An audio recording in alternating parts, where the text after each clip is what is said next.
Hello there, and welcome to my channel, Novice Modelling and the Midlife Crisis.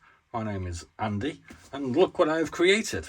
I have finally completed the Ruch PZL P-23A Carus from an original tooling in 1964, although this is a 1982 boxing of that rather lovely kit. And this previously appeared under the title of "Is this the worst model kit ever?" ? And I've decided to change tack on this sort of approach of looking at sort of old vintage kits, which I do kind of enjoy doing every now and again. And we're going to try and give them, from now on, a little bit more of appreciation. And we're going to call it Blast from the Past, because that's what this kit is at the end of the day. It's a little time capsule of model making history of what many people would have built when they were young. And this is what you had. You didn't have the current issue of this by IBG, which is a beautiful kit, issued in 2017. You didn't even have the 1979 version made by Heller back then in 64. And I'm sure that a lot of people, would have been really happy to get hold of one of these, because the Iron Curtain probably would have prevented them from doing so in the early 70s and mid 70s, because adding a PZL 23A Carus to their little air flotilla would have been a real score. So I'm reassessing the situation, I think. I mean, I've got to be quite honest with you.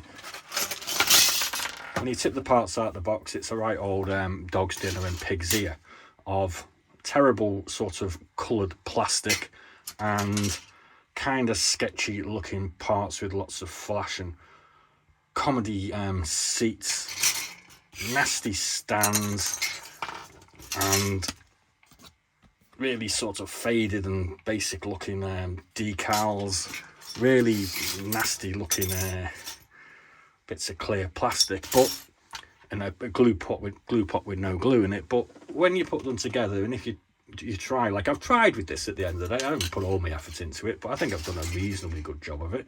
You do get quite a nice, satisfying model. And at the end of the day, it was a pleasure to build. Maybe I'm overestimating that, over-exaggerating there. It was okay to build. I kind of enjoyed it because, like I said, it's a little bit of modelling history. So I'm just going to put that down a bit and zoom it in so you can get a better peek at it. And I'll just throw the paints in front of you and all the other stuff that I've used. So on the undersurface, there we go. We used, what's this one? XF23 Light Blue by Tamiya. The upper surface is called for something called Polish khaki, which I don't have. But the recommended transferable is XF49 Standard khaki. We've used some dark iron on some of the sort of metal effects, like the exhaust manifold. We've used XF85 rubber black on the tyres. We used flat black on the prop, a few other bits. And we used some gunmetal on the guns, which is a bit of a comedy gun. As you can probably expect, there were some gaps in this thing. We used a bit of Vallejo Magic putty. It was primered in Army Painter matte grey, and we used double coating of Vallejo acrylic satin varnish to do our varnish coats. Glue wise, we used Tamiya cement, Tamiya extra thin. There's a little smidgen of CA UK black in here, and we used the old Humbrol Clear Fix for the panels. Now I'll just zoom this out and I'll show you some of the issues, I suppose you could say, with the kit. Now, we've got some misfitting sort of glaze parts here, which don't really seem to belong to this kit, because as you can see, it doesn't fit very well. Again, the same sort of thing happens with the rear tail gunner position, or the underneath gunner position. The gun really doesn't look anything like a gun, it looks more like a broken coat hanger.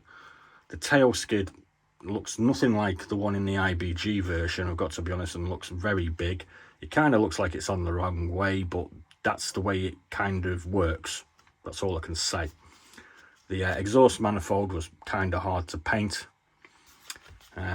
We probably could have done a bit better on the joining of these spats here.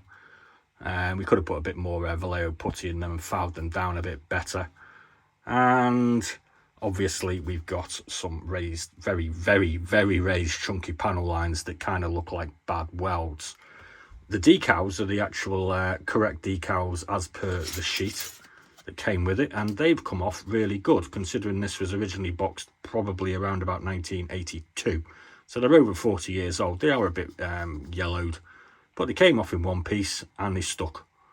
What more can you ask for at the end of the day? There's no detail in the cockpit. My cockpit canopy is getting better. I'm getting better at these. It's not great, but I am getting better at them. And it's not perfect, but like I've said, it's a little piece of history. That's all I can really say about it. We decided to build this particular kit because we were into a "You Choose My Next Build" feature, and we let the viewers pick which kit we built them. They picked the P-23A bis, and I built this one as a little extra. That's where we are with that one at the moment, and we will be endeavouring to try and get that one finished off tomorrow for a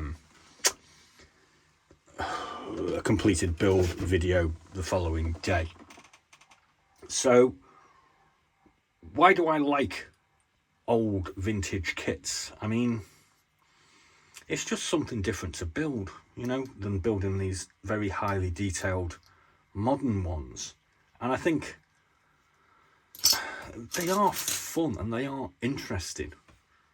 He says, looking at this awful coloured plastic. But there's just something about them. Now, I've got a few more. I'm actually doing another "You Choose My Next Build" at the moment for the Dutch Air Force, where I put 6 Fokkers in front of the camera. I'll show you them a little bit later on. But I do have quite a few sort of old and interesting kits, in my opinion. For the Dutch Air Force, I've got this rather nice Triang Fokker D21, which is the 1963 vintage. This is actually a Frog kit. And a lot of people like Frog, and a lot of people like Matchbox, and Matchbox reboxed a lot of Frog kits, let's be quite honest with you. So I'll do a sort of kit review for this one in a couple of days. And I've already looked at it, and to be quite honest with you, it's really not that much better than this. It is, but it's not that much better. You know, so I've got that one. And because we've got the Dutch as well, we've got this one as well, which is a Fokker TV, which is by a company called Aviation Usker. I think they're in the States. And there's a company called Valom do these, and they started building them in 2015. But as far as I can find, that's the only kit prior to that of a Fokker TV that you could get your hands on. So it's great at the moment where there's loads of kits available and everybody's putting PE in them and hyper detail and things like that. But when you go back in time a little bit, where things are a little bit more simple, some of these kits have still got value, and I think this has got a bit of value as well, just from a sort of curiosity point of view. And it is interesting and it is fun, even though it's got a really strange build feature.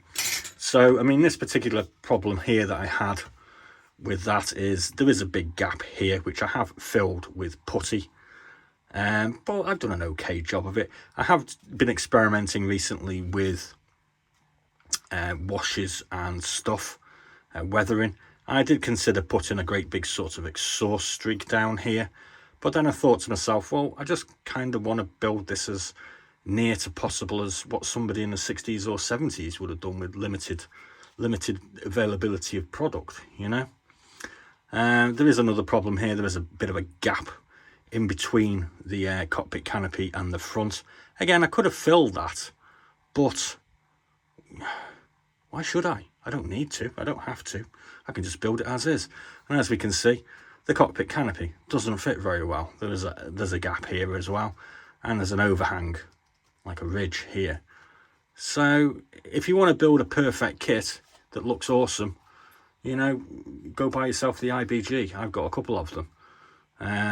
But if you want to build something that's just a little bit different and a little bit out there, you can build one of these if you can find them. Now, going to the history of the kit, this was, like I said, 1964 by Ruch. Another company called Coupe Exim, borrowed it in 1960 something. Ruch put a new box on it in 1960 something. PZW got hold of it in 1970 something. This is the 1982 version. PZW started doing it in 1990 something. 2005 ZTS started producing them, and in 2002, 2023, big model, whoever they are, we're still churning this thing out. And their last version of this was called a junior set, so it was intended for kids, and I'm not too sure whether it's the kind of thing that, you know, you want to introduce a child to modelling with, but I'm sure kids got hold of this and thought it was kind of fun. Maybe. Not too sure. Don't know. But anyway, back to this. Like I've said, I've actually got 4 of these, because when I actually bought this particular one, I got it from Switzerland on the advice of a fellow viewer who told me that this was a god-awful kit to build, and I thought it was all right. And I bought 2 of them, thinking I'd give one away because they weren't particularly expensive. And the guy from Switzerland sent me 4 because maybe he felt guilty or whatever. So I've got another 3 of them. So I'm going to give one of these away. And if you are interested in getting one of these little bits of aviation building history, or a little time capsule, there will be a video coming up probably in the next few days once I've finished my PZL 37, and I'll be giving one of these away to a lucky or unlucky viewer depending on how you look at it. But this particular version of it isn't really available now. I can't find them. I can find the new modern ones occasionally, you know, and they go for up to 20 quid for some reason. But if somebody wants one of these, I'll be giving one away, and I'll be dropping a video telling you how to get hold of it sometime over the next couple of days. So I hope you like it. I really kind of enjoyed building it. There'll be some more vintage stuff under the Blast from the Past heading coming up shortly, and I will eventually get round to building another one of these sort of vintage kits. Though, as I've said previously, currently we're in You Choose My Next Build again for the Dutch Air Force. So the choices are the Fokker D21, this kind of rare and interesting Fokker T8, the absolutely awesome looking Fokker G1A, the experimental Fokker D23, the Fokker TV by Vallon, and the KP Fokker C10. So if you check out one of those videos, you can actually cast your vote on which one you'd like to see the Novice modeler or Muppet Who Makes Models Badly build next. And we'll be getting onto that in the next couple of days. So thanks very much for watching. Please do like and subscribe, and do check out in the next couple of days where we'll be trying to give one of these away to an unlucky or lucky viewer, depending on how you term it, for free. I ain't going to charge you. The postage will be free, and I'll just send it to you once I get your address. So thanks very much for watching. Please do like and subscribe, and as always, be seeing you.